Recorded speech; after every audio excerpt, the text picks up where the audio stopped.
Hi, everyone. Welcome to Seeking Witchcraft. It's me, Ashley, and today I have a really exciting guest on the show, Jason Mankey. You may recognize his name from his many books on witchcraft, such as Transformative Witchcraft, The Witch's Athame, The Witch's Book of Shadows, or through co-authoring The Witch's Altar with Laura Tempest Zakroff. He's also an active writer on Pathos, but he also owns the Raise the Horn blog. So today he's going to talk a little bit about his books, his backgrounds, and then we're going to have a fun discussion on the Sabbats and see where we go from there. So Jason, thank you so much for coming on and being willing to share a little bit of your knowledge with everyone. I hope I have knowledge to share. I'm really, appreciative to be on the show. So thank you for asking me, Ashley. Oh, absolutely. I am sure you have plenty of knowledge. Would you be able to give like a brief introduction about yourself and your background? So I feel like I'm 97. I've been doing witchcraft for over 25 years now. 47 since I was 21. Not good at math, obviously. So somewhere in there. I lived in the Midwest for a long time. About 10 years ago, my wife Ari and I moved out to the west coast of California in the Bay Area. And we have two covens out here. One is an eclectic witchcraft coven, and then we're also initiated Gardnerians, so we have a Gardnerian coven. I've been doing workshops at festivals for a long, long time, but didn't really start writing books until about 2016 when Llewellyn asked if I would write The Witch's Athame or Athame or Athame, or however the hell you want to say that word, for them. And that was my first book. And since then, it's been about a book and 3/4 a year or something, a book and a quarter a year. Lots of books, like 2 in a calendar year. It's kind of exhausting and tiring. So there's that. I'm also the channel manager of Pathos Pagan. So if you read pagan blogs, you've probably stumbled across something from Pathos Pagan, and I get to run that. Yay, kind of, maybe. I don't know. I've been involved in other kind of pagan traditions too. I was flirting with Greek Reconstructionism for a while. I love the Greek gods. The house gods for where we live are Aphrodite and Dionysus. I was a druid for like a hot minute, but I hate the way druids do rituals, so that wasn't going to work. The witchcraft thing is much more comfortable. Awesome. It's a hell of a background. You embellish. You embellish for the podcast. It's probably really not as exciting as I'm making it sound.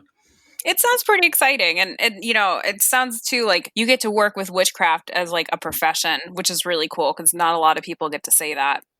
It's true. This is like my job now.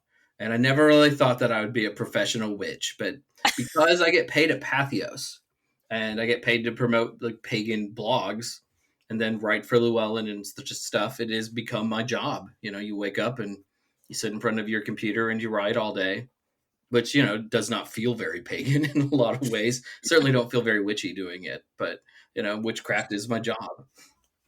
Oh gosh, I would love to see those business cards, like professional witch. And when you go to the restaurants and you can drop in a business card and like get like a free entree or something. Mm-hmm. I would love to see somebody's face pulling that up, being like, "What? Is this real?" I have some of those, but I mean, my first business card though was kind of cloaked. It was like writer, lecturer, public clergy, or legal clergy, or something. And then Pathos sent me business cards once, and it just says Pathos, channel manager, Jason Mankey, didn't really say what I was in charge of. And then my third set though, I decided I would call what I do Come to Pan Ministries, like, the Greek god Pan. And I would drop that in buckets. I don't care. People want to judge me, they can judge me. It'll be okay. I'll get over it. It's their problem, not mine. That's so funny. Okay, cool. So do you want to talk a little bit about your books first? So I've written 7 books now. 5 have been published. It takes a long time, like when you're done writing a book, for it to be published.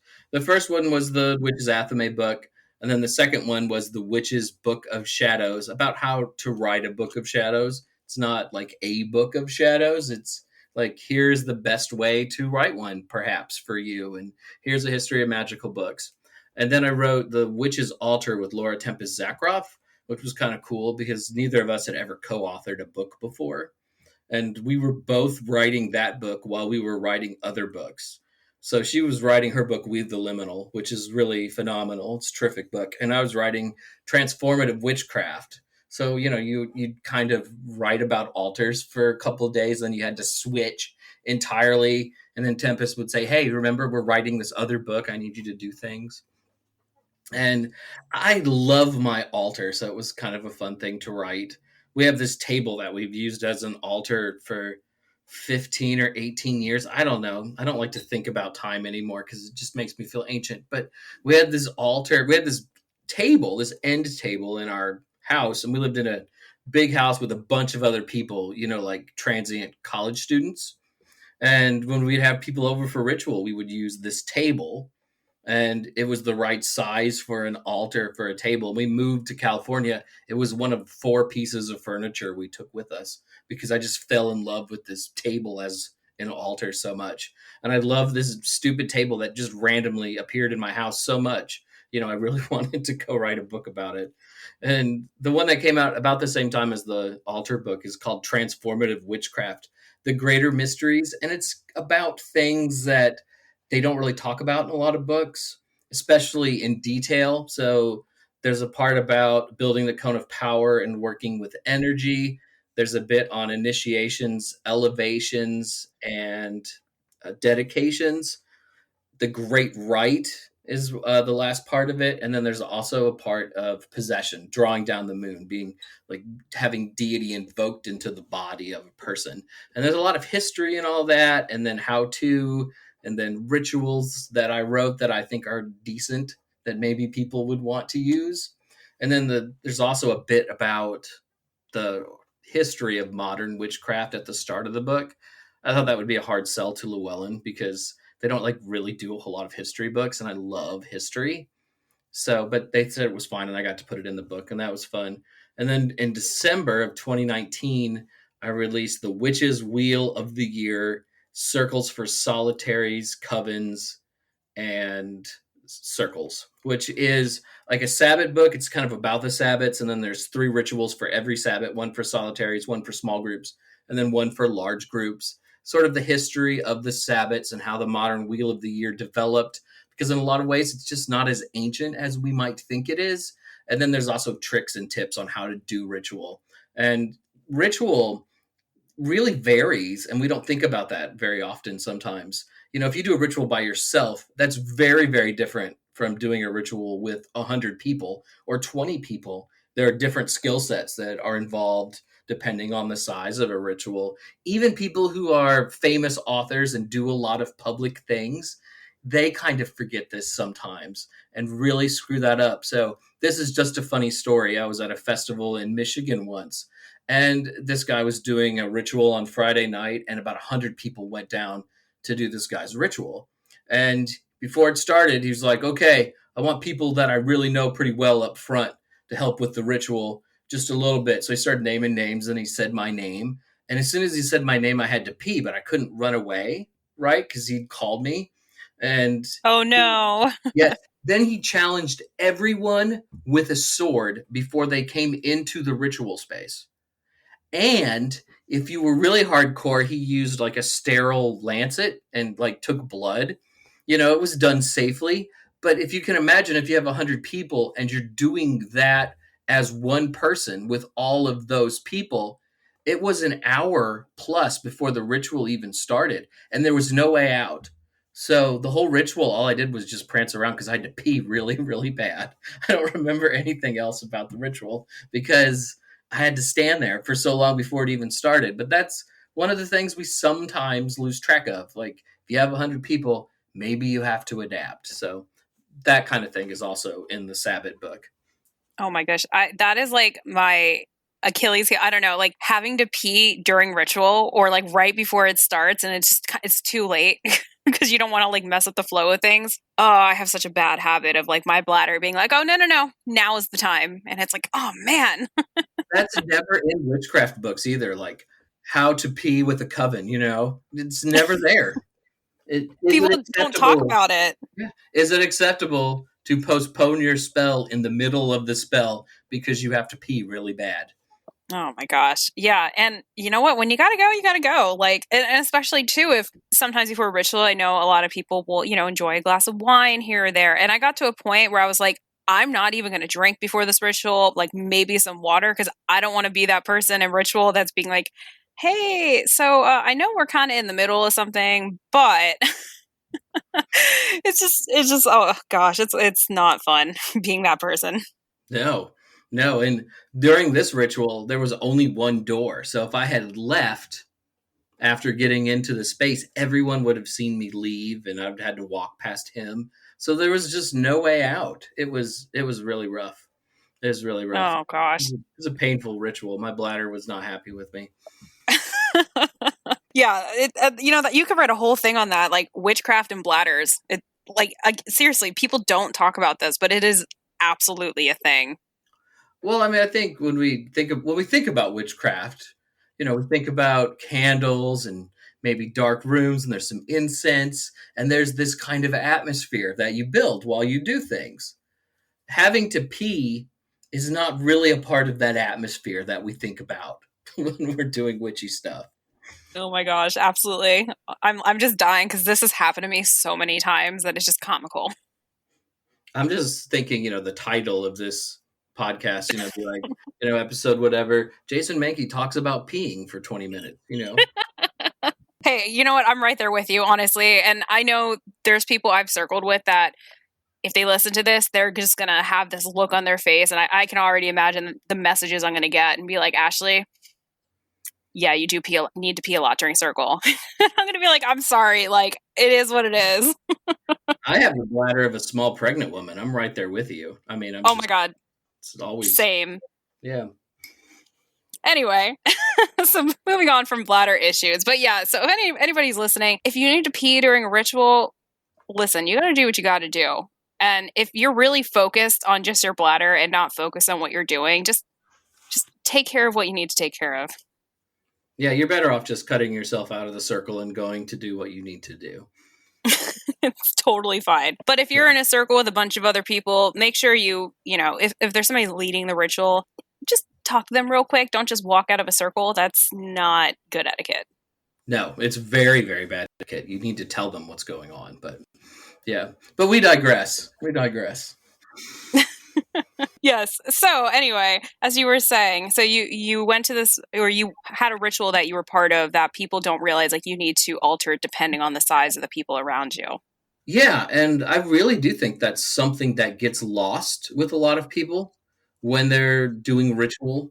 I remember I was doing a ritual at a festival once, and usually the rituals that I do are pretty festive, but I was trying to do this kind of serious Greek Reconstructionist ritual, and people kept telling me, like, in the lead up to that, I can't wait until we can do the ritual, and we're going to call Dionysus and it's going to be great. I can't wait. And that was not what the ritual was going to be, but I felt like I needed to adapt the ritual from what I had originally planned to do, because people had this expectation of what was going to happen, and I wanted to meet their expectations. I wanted them to have at least an opportunity to have the experience that they wanted to. So, if you're leading ritual, you have to be flexible sometimes. You can write the greatest ritual script in the world or something, but if it's not going right, you kind of have to adapt. All right. So cool. I know you also mentioned to me before all of this that you have a book coming out a little bit later this year too, right?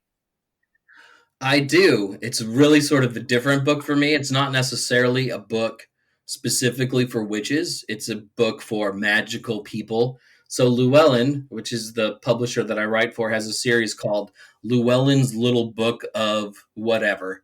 And it's all over the map. There's Llewellyn's Little Book of Unicorns, Llewellyn's Little Book of Chakras.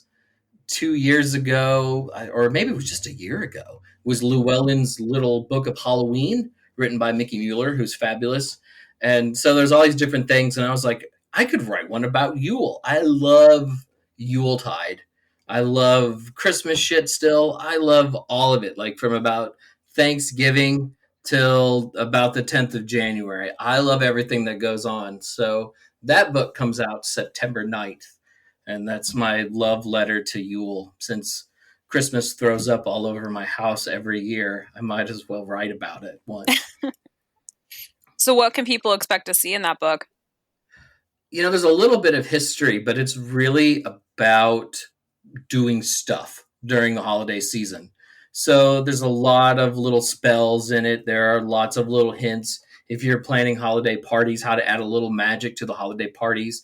There's some history in it. It doesn't just cover the winter solstice. It talks about things at Christmas. It talks about holidays that we don't really celebrate in America anymore, like Twelfth Night, which is January 6th, and Plough Monday, which is an old British holiday that occurred after January 6th. On the first Monday, people had to go back to work. And New Year's Eve and New Year's Day, and there's stuff about all the different gift givers. If there's something that's Yulish in the world, it's probably at least somewhere in the book for a sentence or two. Lots and lots of spells. There are also lots and lots of recipes for alcoholic drinks. Since really, if you study the history of the holiday season, for a long time, that was the most important part of the holiday season. So there's a lot of recipes. So it's like a smorgasbord of everything, all wrapped around the holiday season, though it does not come with a bow because they said that that would make the books hard to ship if there was a bow on them. I gotta say, I have such a weakness for mulled wine during the holidays. Like I had this like little tiny crock pot that I would put just bottles of mulled wine in, and oh my gosh, I loved that so much. Like just going outside for a second, like in the cold air, at least, well, cold where I am. California might not be as cold. You get down to 40, you know, Oh gosh, 40s. I can see my breath. Hey, I spent a long time in Michigan. I did, I paid my dues. I paid my dues hard. That's pretty fair. Yeah, God, I love mulled wine. I love like the holiday drinks and the holiday food and, everything about that. Like I really enjoy that time too. I love wassail. I love alcoholic cider. So that's really my favorite thing. And you can make it either with regular apple cider and then you add whiskey or rum, or you can use hard cider and nice and warm. And since it's made out of apples, you can pretend that it's nutritious. Ooh, I have this thing I make. I usually make it for festivals. I started making it when I would go to music festivals, and now I've kind of transitioned into any festival where I'll make. I call it apple pie moonshine, but it's really made with Everclear. But Mm-hmm. same thing, pretty much. Like when you look at the proof, it's the same. And it's You're made hardcore. with, it's kind of like a secret recipe type thing, but it's made with apple cider, and it's so good. It's just like one of those drinks that just kind of like it's very nostalgic that like even though I would drink it during the summer, like I would always have a couple jars left over that I would drink during the holidays, and oh my gosh, it was always so nice just to have that like cider. There's something about apples though from about September through December, right? I mean, it's just they taste better during that period, even if they're just a juice. There's just something in the air. Yeah, same with watermelon. Like, you can buy watermelon throughout the year, but the best is like if you're not having it on a hot day, like in summer and the watermelon's super cold, like it's just it does something. Yeah, it's July. It's something that you eat in July and August and June when it's hot out. And if you're a crazy drinker, maybe you put a bottle of vodka in it. Have you heard about people doing that? I have done that. Yeah. I didn't really like it, to be honest. It was a little too strong, but to be fair, I might not have even been 21.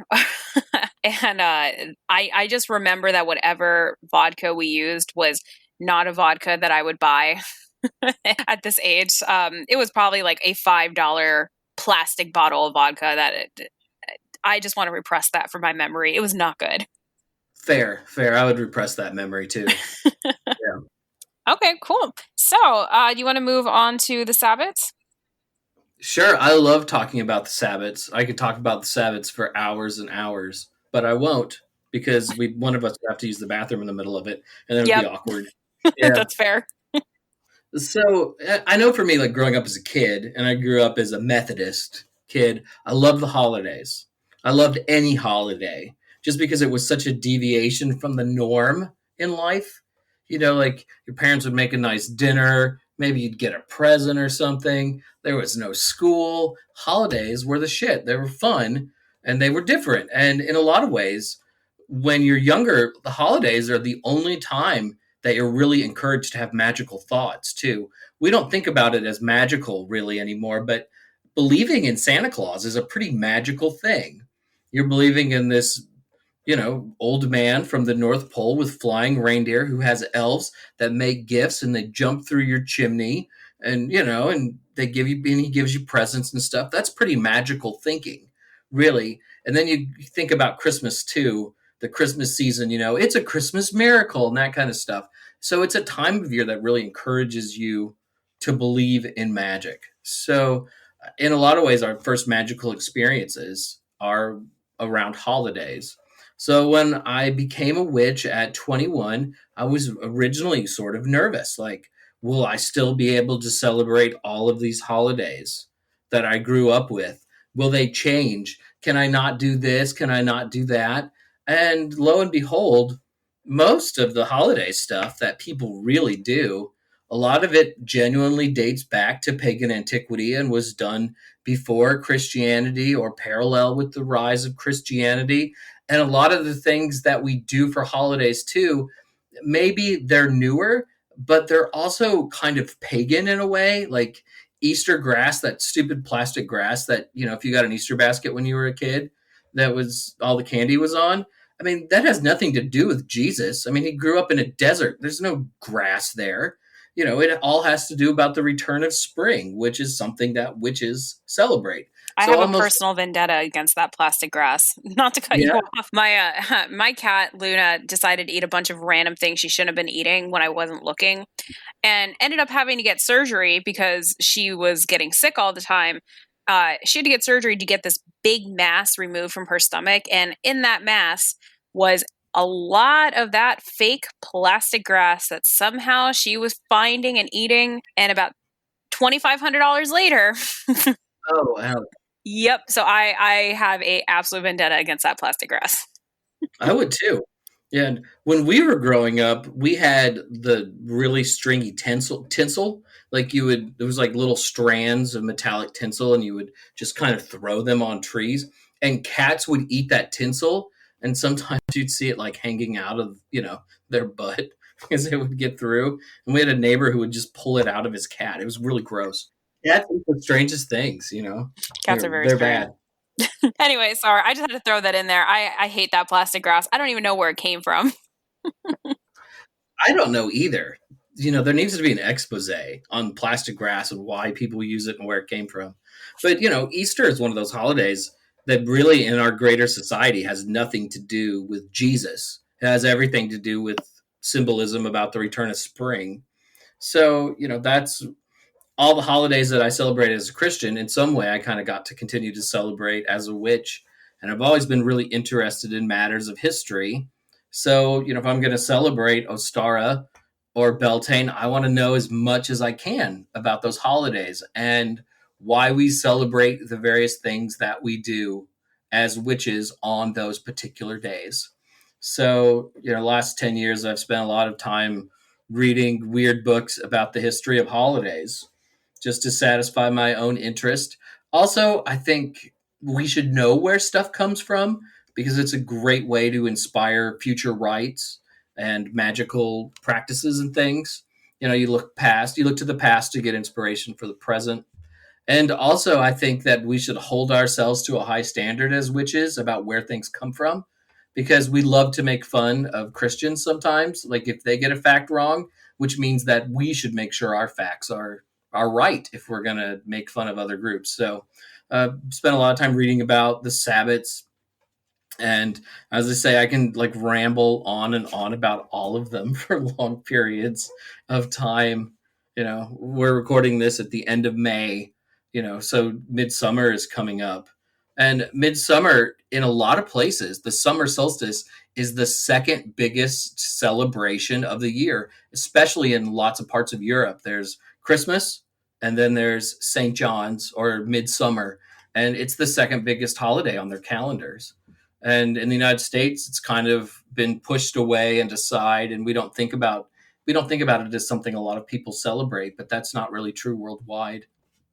And a lot of witches I know today love incorporating things from the realm of the fairy into their midsummer rituals. And we often associate fairies with midsummer, but that association really only dates back to the 1590s when Shakespeare released A Midsummer Night's Dream, which had the fairies Puck and Oberon and Titania in it. And so it's not like a necessarily ancient idea about fairies in midsummer. However, Beltane, completely different story. Awesome. Yeah. I know summer solstice has become very widely celebrated. And I remember, I want to say it was either last year or the year before, I was on Snapchat and they had a Snapchat filter for it where it said something Yeah. like celebrating the summer solstice. And I was just like, oh, that's cool. Like, way to go, Snapchat. So it's definitely very public.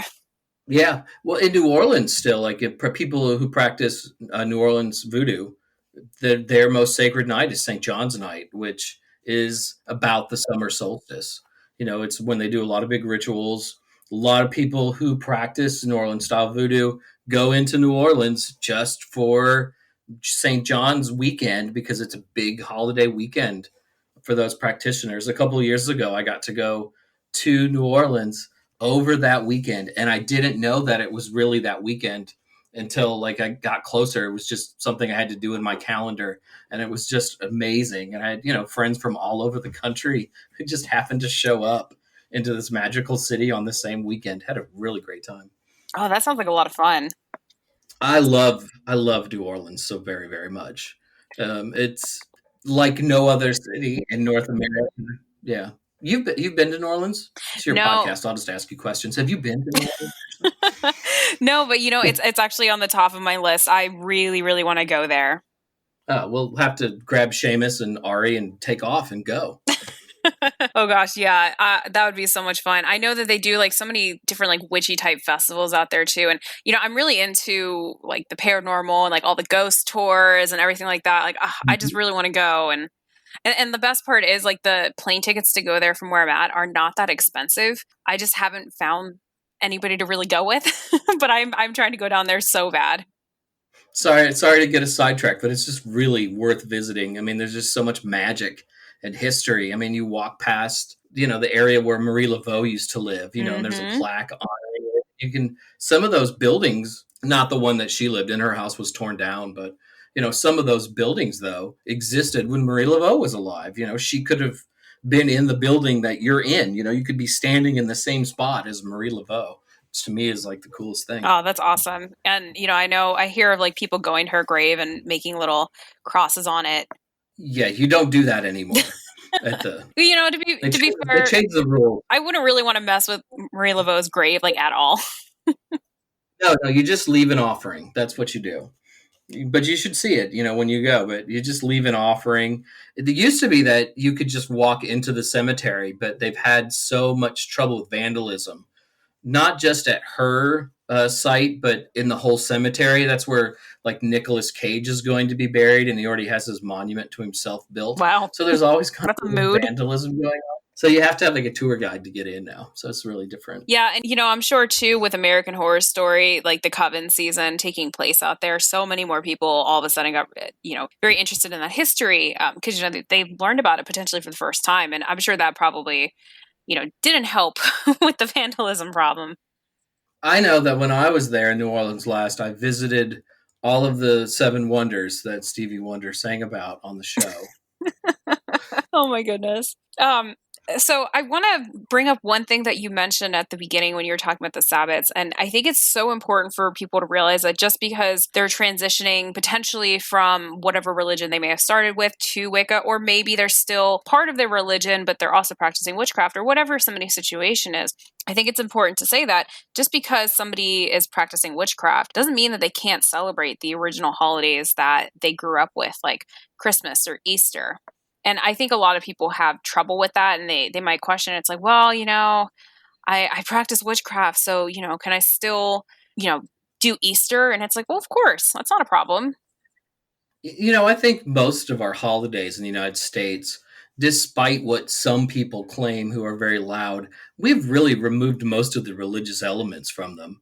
When I think of Christmas, I don't think of Jesus in a manger. I think of Santa and reindeer. And if you go to your local Target, there's barely any of the religious stuff there. It's all the trappings of secular Christmas. It's all the things that we loved as kids. I mean, that's really what it seems like the holiday revolves around. And a lot of these holidays too, especially Christmas, For a long time, Christians hated Christmas because the origins of about everything that happens Christmas season dates back to pagan antiquity. And there were people who were aware of that. It was also for a long time about fornication, usually not with your spouse, and about heavy drinking.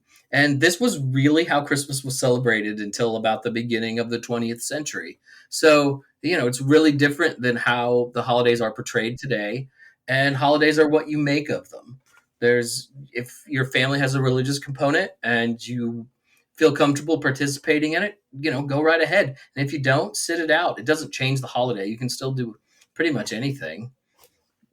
Absolutely. And, I'll see a lot of people online that I know are Wiccan, but they'll still be posting pictures of their Christmas tree that they put up and, posting about their kids and the presents that Santa got them and things like that. Like, just because they're Wiccan doesn't mean that they can't celebrate Christmas. And it's true. I mean, when I think of Christmas, I think of red and green and Santa and his sleigh and, the reindeer and all the fun songs and everything like that. I really don't think about, Jesus being born, Mary and like the three wise men and all that.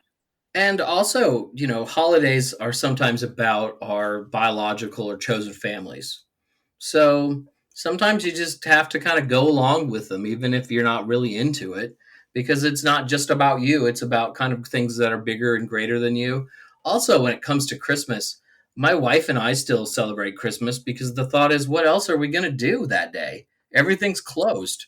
There's nothing to do. We might as well, wait a couple of extra days to open presents. Gosh, that just reminded me. I had a coworker who was Jewish, and him and I both started at our company at the same time, and we'd only been there a couple months at that point. And I was planning to come in the day after Christmas and work on Christmas Eve because, none of my family was in town, and it didn't really bother me to work. I didn't really want to use vacation days just to sit at home by myself. And he was telling me that, oh, like my boss told me I can work from home. And I was like, oh, that must be nice. So then I was telling some other coworkers who we also started around the same time, how, our friend was going to work from home. And my other coworkers were like, oh, that's not fair. He doesn't even celebrate Christmas. Like, why does he get to go work from home? And I just very distinctly remember saying to them, like, well, there's 8 Sabbats, like Wiccan Sabbats that I follow, and I still have to go to work. You don't hear me complaining about it.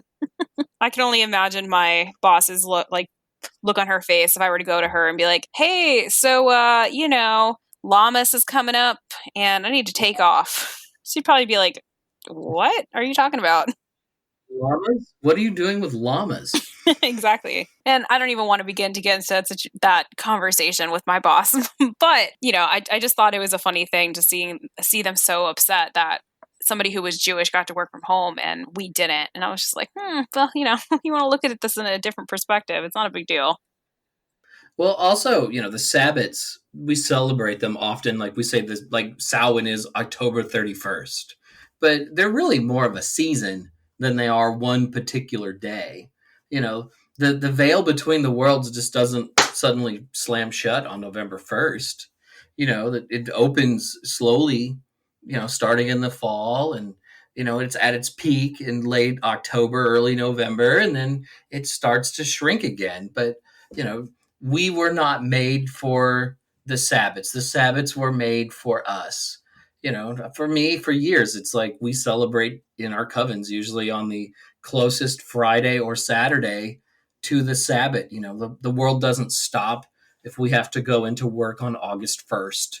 It's just not worth it. Like, oh, it's a Wednesday. Why would I want this damn day off anyways? We can celebrate August 3rd and it's going to be just fine. I think, too, a lot of people, especially people who are just starting out in this path or their journey or whatever you want to call it, where they may get very, not anxious, but worried that like, oh my gosh, I didn't celebrate the summer solstice on the exact day. Like, can I still do something for it? And the answer is absolutely. Oh, yeah, for sure. I celebrated equinox 2 weeks late. Exactly. I mean, we'll have coven meetings that don't necessarily fall on the exact day of the Sabbats. I mean, that'd be cool if they did, but sometimes the Sabbats fall, in the middle of a week or on an off week that we're not meeting. So we'll just have to do it the next time. And there's no problem with that. And really, like when you kind of think about the Sabbats, the only one that people really probably want off is October 31st. Yep. I mean, I could get wanting Halloween off pretty bad. But I mean, the rest of them, there aren't like other holidays that are running on the same day, like Samhain and Halloween. So it's not quite the same. Every once in a while Easter might fall on like the same day as the spring equinox or somewhere close, but that's not very often. You talked about, we might celebrate the Sabbath a week later at the coven meeting or something. That's one of the other things a lot of people don't know about sort of the development of what we today call the wheel of the year. When the first witchcraft books were published by modern self-identifying witches in the 50s, they talked about four greater Sabbats. Today we call those Samhain, Imbolc, Beltane, and Lammas or Lunasa or Lunisad. It's a word much like Athame. You can say it like 97 times, different ways. But they only really celebrated those four Sabbats, and then they celebrated the equinoxes and solstices on the full moon closest to the Sabbath. And then after a few years of this, somebody wrote a letter to Gerald Gardner, who was like the first modern public witch. And she said, can we start celebrating on the actual equinoxes and solstices? And he said, oh, what a great idea. And that's how we kind of came up with this 8 wheel of the year Sabbath system.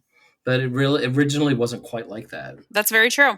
And I think that's really good information for people who are just starting out to know that, if you're a couple days late, if you're a week late, as long as you don't get so worked up about it, it's not a big deal. I will say, I think one of the most powerful spells that I ever did was for the spring equinox or Astara. And this was before I was in a coven. This was completely on my own, I didn't even know what Gardnerian was. And I did a ritual to celebrate the spring equinox and did a spell during that ritual. And I kind of gave it like a spring equinox twist. Like there was an egg and, some fertility type looking things.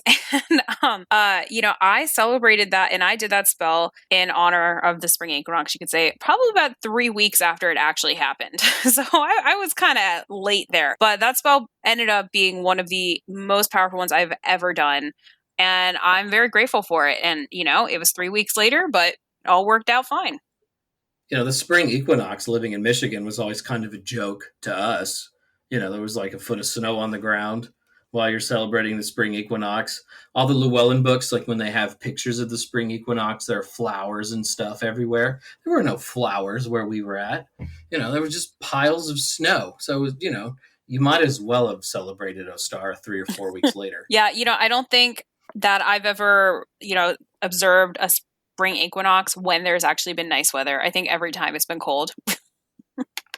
It's been different now that we live in California, though. It's been much nicer. There's fresh jasmine in the breeze, and flowers everywhere, and the grass is all green, and the hills are lit up with all the things that are growing on them before the drought season starts, which is like right now, and it all turns brown. But in March, it's really pretty. So it was like the first time I'd ever really got to celebrate spring in March or April was when we finally moved. Oh my gosh, that sounds so aesthetically pleasing. I don't know what happened in my region, but we pretty much turned into London and it just rained for like 3 months straight for no reason. And ever since then, it's still been so incredibly cloudy out here every day. Even today is cloudy. And it's like, will I ever see the sun again? I miss it.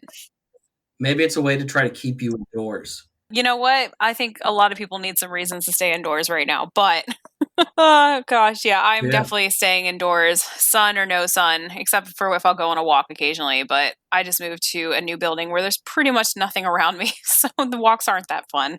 It's a lot of industrial type buildings and like businesses and not fun things. No pretty flowers to look at, so I'm jealous of your setup over there.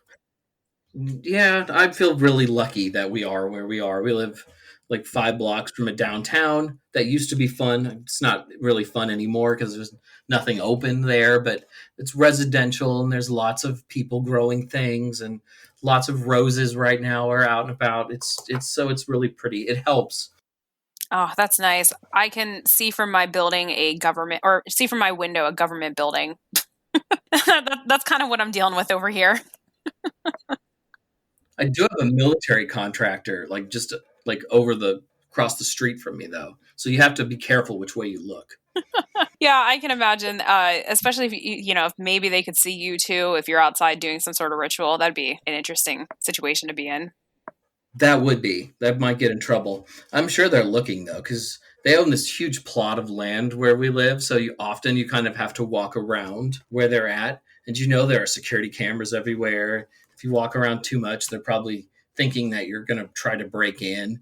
Every once in a while, at 2 a.m, there'll be military convoys that come in and drop things off, and at their factory. It's really weird. Or they'll wheel something out, escorted by military vehicles. Oh my goodness. Yeah. Oh man, well, it sounds like you're pretty well protected out there, at least. Either I'm well protected or I'm in big trouble.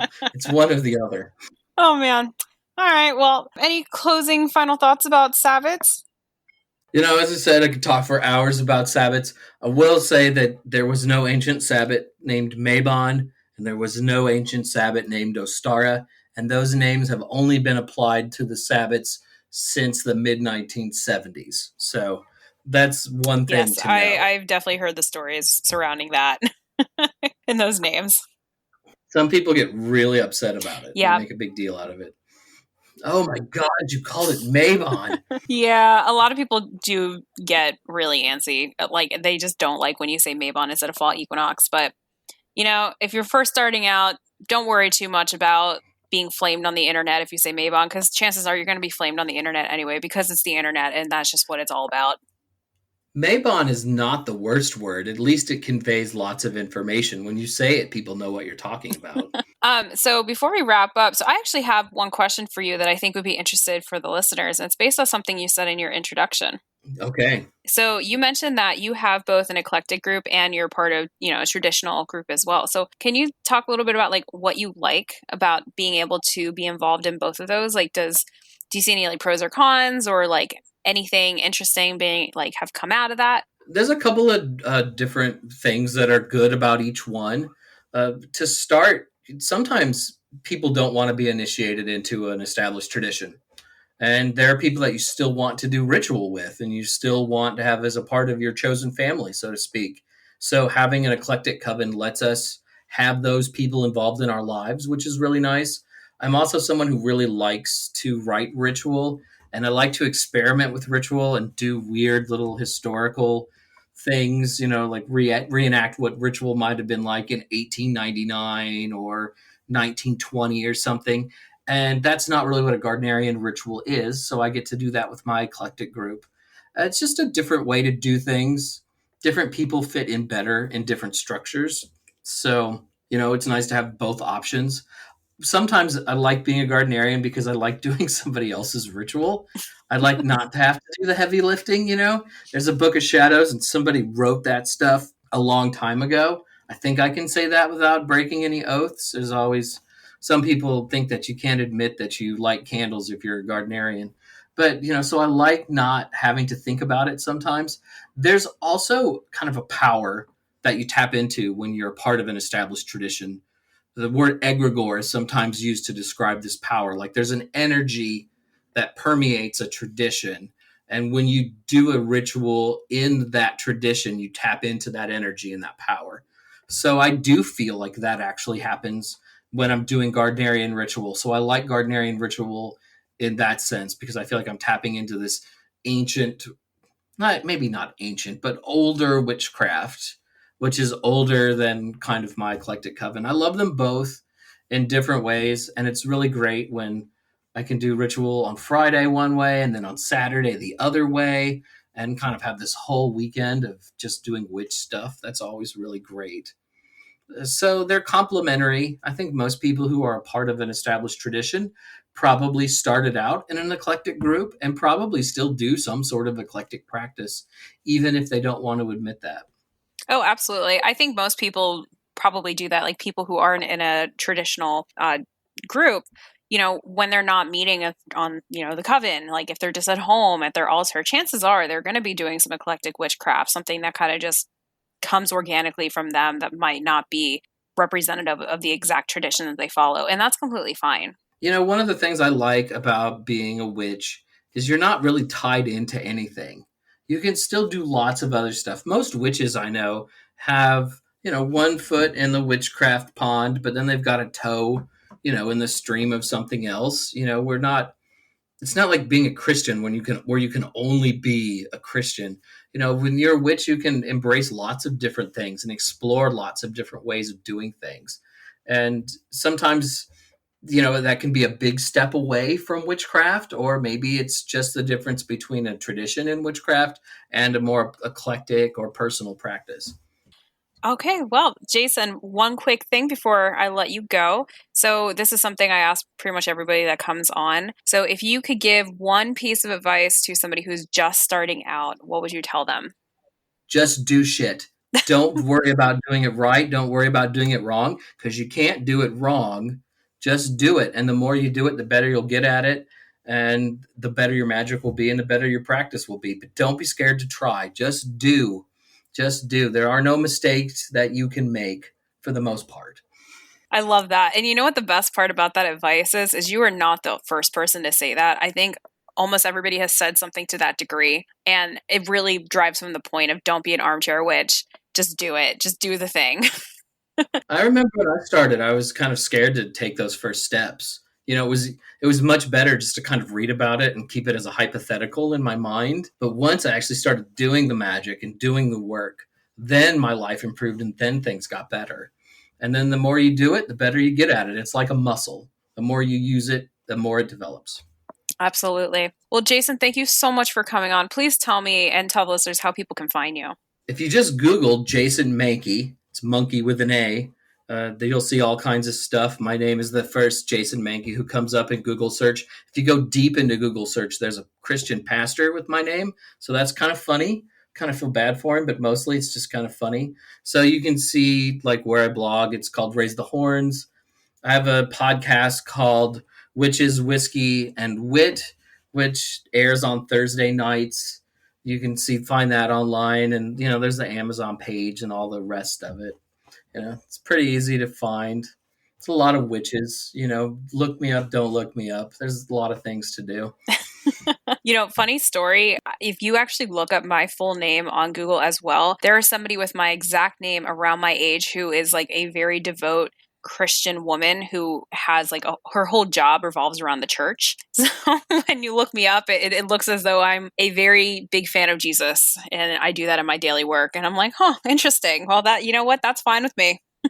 And she hosts a podcast called Seeking Jesus or something. Yep, Seeking Jesus. All right. Well, thank you again, Jason, so much for coming on. I really appreciate it. This was such a fun episode, and you are welcome to come back anytime you would like. Oh, thank you. This has been really fun. You're really good at this, so thank you so much. Well, thank you. And to anybody listening, I just want to give a reminder that you can find me on social media. For Twitter, it's at Seek Witchcraft. Instagram, it's Seeking Witchcraft. Facebook, it's Seeking Witchcraft Podcast. And want to give a quick shout out to the Patreon group people, the Witchling and the Neophyte group. You guys are amazing. You're eventually going to help me get a mic. And I love that because I was just talking to Jason about my mic problems with recording episodes before we started this. So thank you guys so much for listening, and I'll talk to you all very soon. Bye.